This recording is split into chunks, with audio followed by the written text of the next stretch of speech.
સુરતમાં કાશ્મીર આતંકી હુમલાના શહીદોને શ્રદ્ધાંજલિ આપવા મૌન કેન્ડલ માર્ચ યોજાઈ। સુરત શહેરમાં જમ્મુ કાશ્મીરના પહેલગામમાં થયેલા આતંકી હુમલામાં મૃત્યુ પામેલા નિર્દોષો માટે મૌન કેન્ડલ માર્ચનું આયોજન કરવામાં આવ્યું હતું।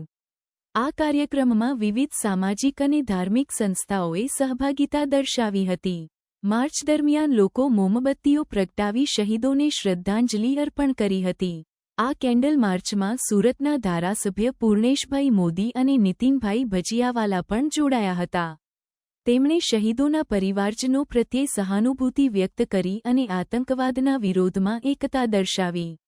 માર્ચ દરમિયાન લોકો મૌન પાળીને શાંતિપૂર્ણ રીતે શ્રદ્ધાંજલિ આપી હતી। આ કાર્યક્રમનો મુખ્ય ઉદ્દેશ શહીદોને શ્રદ્ધાંજલિ આપવાનો અને આતંકવાદના વિરોધમાં એકતા દર્શાવવાનો હતો। માર્ચ દરમિયાન લોકો આતંકવાદ મુર્દાબાદ જેવા નારા લગાવી રહ્યા હતા। આ કાર્યક્રમ દ્વારા સુરતના નાગરિકોએ શાંતિ અને પ્રેમનો સંદેશો આપ્યો હતો। સુરત શહેરમાં યોજાયેલી આ કેન્ડલ માર્ચ દ્વારા નાગરિકોએ શહીદોને શ્રદ્ધાંજલિ આપી અને આતંકવાદના વિરોધમાં એકતા દર્શાવી। આ કાર્યક્રમ દ્વારા યુવાઓએ શાંતિ અને પ્રેમનો સંદેશો આપ્યો અને સમાજમાં એકતા અને સહાનુભૂતિનો ભાવ વધારવાનો પ્રયાસ કર્યો।